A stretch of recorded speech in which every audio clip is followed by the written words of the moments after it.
Hello again. When my youngest daughter was using the internet at the age of 11 or 12, I made sure that this always took place in a family room in sight of any passing family members, particularly the parents. She was limited to an hour a day. Even so, trouble occurred.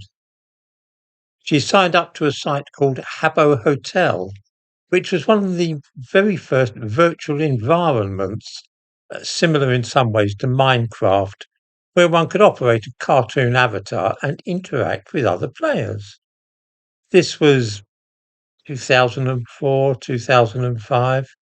I was looking over her shoulder and saw that another avatar was interacting with her by using sexual imagery.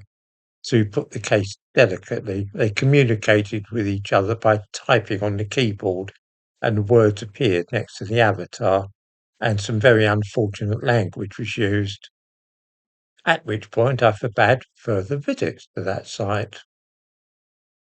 It did not for a moment occur to me that the government, rather than I as a father, could take over responsibility for monitoring my daughter's activities on the internet. The very idea would have been grotesque. It had nothing at all to do with the state. It is for this reason that I am baffled by demands for the state to interfere now with the internet and to take over the role of parent by deciding what our children and grandchildren may or may not do or see on the internet. It is, of course, nothing at all to do with the government. Do we really wish for the state to take over parenting in this way? Many of us do not. It would, I think, be extremely irresponsible for a parent to allow any child under the age of 16 unrestricted access to the internet.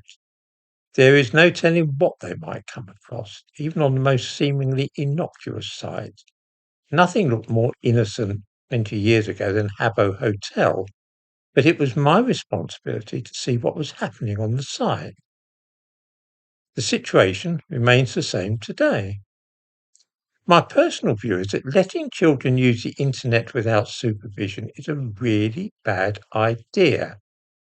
And if that happens, it's a racing certainty that the child will stumble over unsavory, disturbing, or harmful websites. That is, however, a matter for each parent to decide for his or herself. It is not something for the government to decide on behalf of parents. There's no reason at all to give children mobile telephones to take out with them. Of course, they will access the internet on them when they are alone.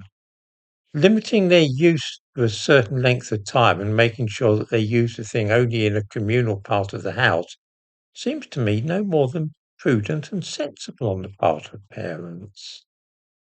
Anybody who feels that we should trust the government to censor the internet and start blocking websites and so on for the sake of the kiddies must be a complete fool.